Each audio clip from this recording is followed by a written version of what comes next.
Oke, assalamualaikum warahmatullahi wabarakatuh. Apa kabar kalian semua? Sebelumnya mohon maaf apabila ada sedikit gangguan ya, jadi dari suaranya karena komputer ataupun laptop saya yang sedang mengalami beberapa kerusakan. Tanpa mengurangi rasa nilai untuk berbagi informasi, berbagi ilmu pengetahuan, di Rouse Education ya. Atau di sini saya akan melakukan sharing kepada kalian semua di materi yang pertama, daripada perkembangan. Materinya seperti apa? Oke, kita coba ya, kita cek dulu seperti apa. Sebelumnya jangan lupa untuk tekan tombol subscribe-nya dan juga pastikan lonceng notifikasinya kalian klik, karena nantinya akan ada informasi terupdate terbaru terkait dengan dunia pembelajaran khususnya di PBSM. So jangan lupa untuk bantu channel ini semakin lebih baik lagi. Oke, kita mulai. Sistem penerangan oleh saya sendiri. Nah, yang pertama adalah komponen daripada lampu kepala atau dikenal dengan headlight, ada juga yang disebut headlamp. Lampu kepala terletak pada bagian depan dari kendaraan sepeda motor yang berfungsi sebagai penerangan jalan. Lampu kepala ini digunakan sebagai penanda posisi saat hendak di jalan, baik dalam keadaan siang hari ataupun malam hari. Lampu kepala ada yang dipasang di bagian stang atau kemudi, dan juga ada yang dipasangkan di bagian cover daripada kendaraan yang sedang kalian gunakan.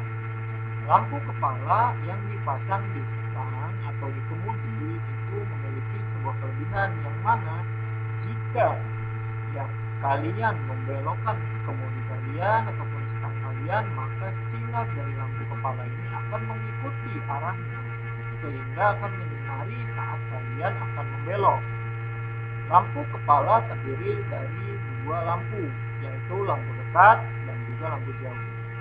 Lampu dekat digunakan sebagai penerang jalan saat malam hari serta sebagai penanda di waktu siang hari.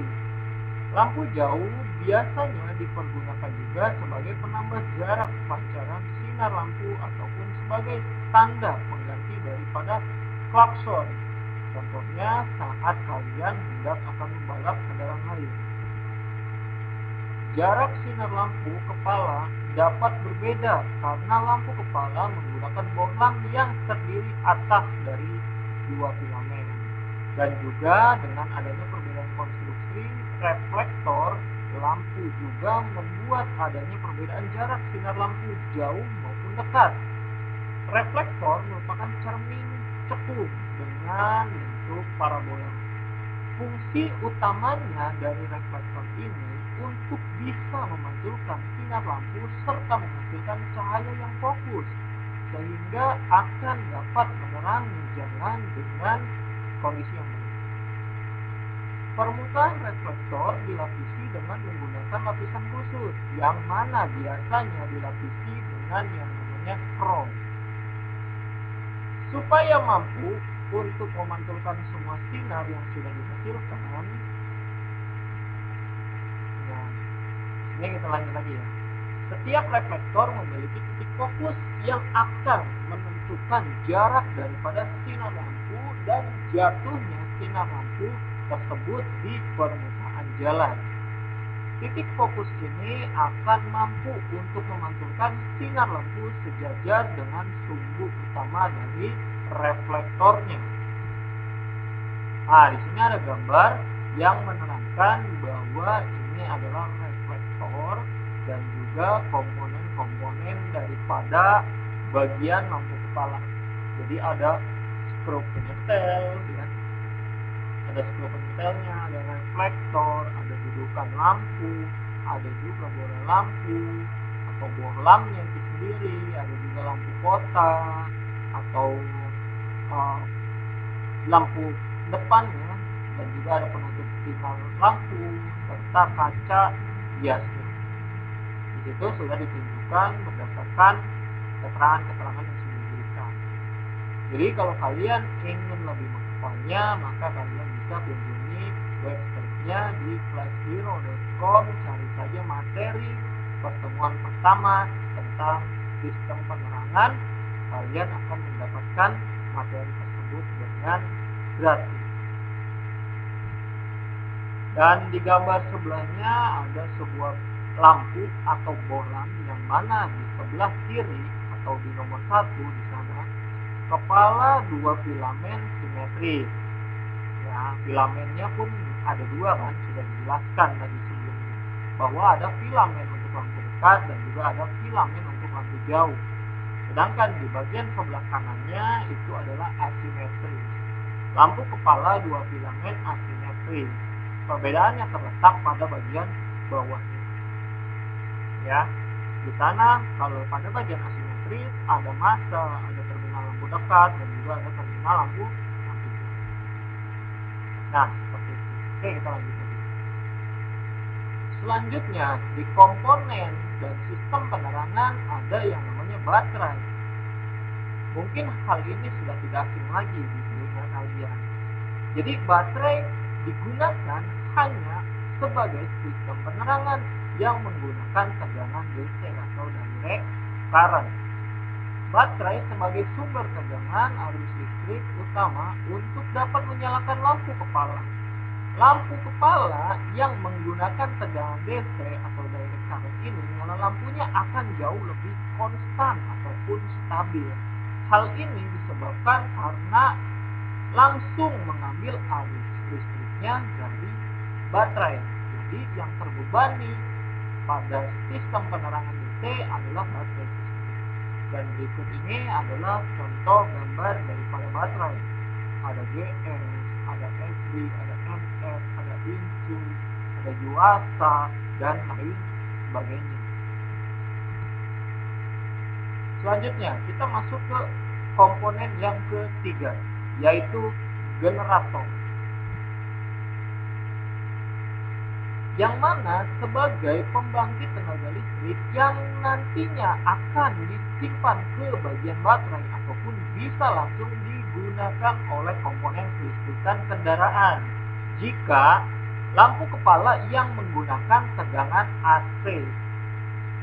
Jika menggunakan lampu tegangan AC, ya, maka generator ini sangat berperan penting karena arus daripada lampu tersebut diambil langsung dari putaran mesin atau putaran generator. Semakin tinggi RPM-nya atau putaran mesinnya atau putaran langsangnya, ya, maka lampu pun akan semakin terang. Begitupun sebaliknya, jika dalam keadaan putaran mesin atau kecepatan mesin atau RPM-nya rendah, maka cenderung akan redup. Ini adalah pengertian daripada generator. Nah, ini ada bagian daripada generator, ada kutub atau polnya dan juga ada pitch-nya. Nah, ada magnet, kalau digabung biasanya orang menyebutnya dengan spool. Oke, kita lanjut lagi. Bagian yang keempat, adanya kunci kontak. Digunakan sebagai saklar yang memutus dan menghubungkan sumber arus listrik dari baterai ataupun generator menuju kemana? Ke rangkaian sistem penerangan tentunya, baik lampu kepala ataupun bagian yang lainnya nanti yang akan kita bahas pada pertemuan selanjutnya. Ini gambar daripada kunci kontak. Saya rasa kalian semua sudah tahu. Kita lanjut lagi. Bagian yang kelima, adanya saklar lampu kepala. Saklar lampu kepala ini digunakan untuk dapat memutuskan dan menghubungkan atau mengalirkan arus listrik daripada sumber arus listrik saklar lampu jauh maupun dekat. Saklar ini masih dapat ditemui pada kendaraan yang belum menerapkan sistem AHO atau Automatic Headlight On, atau ketika kunci kontak dinyalakan maka lampu tersebut akan menyala. Kalau yang belum menggunakan, maka ketika kalian menyalakan kunci kontak dia tidak akan menyala lampu. Nah, ini didasari berdasarkan adanya Undang-Undang Nomor 22 Tahun 2009 tentang lalu lintas dan angkutan jalan raya. Sakarnya ya. Kita lanjut.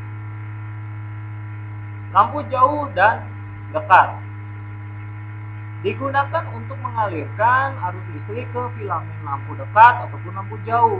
Saklar ini digunakan untuk mampu memilih lampu dekat atau low beam dan juga lampu jauh atau high beam, sehingga yang mana keduanya tidak akan bisa menyala secara bersamaan.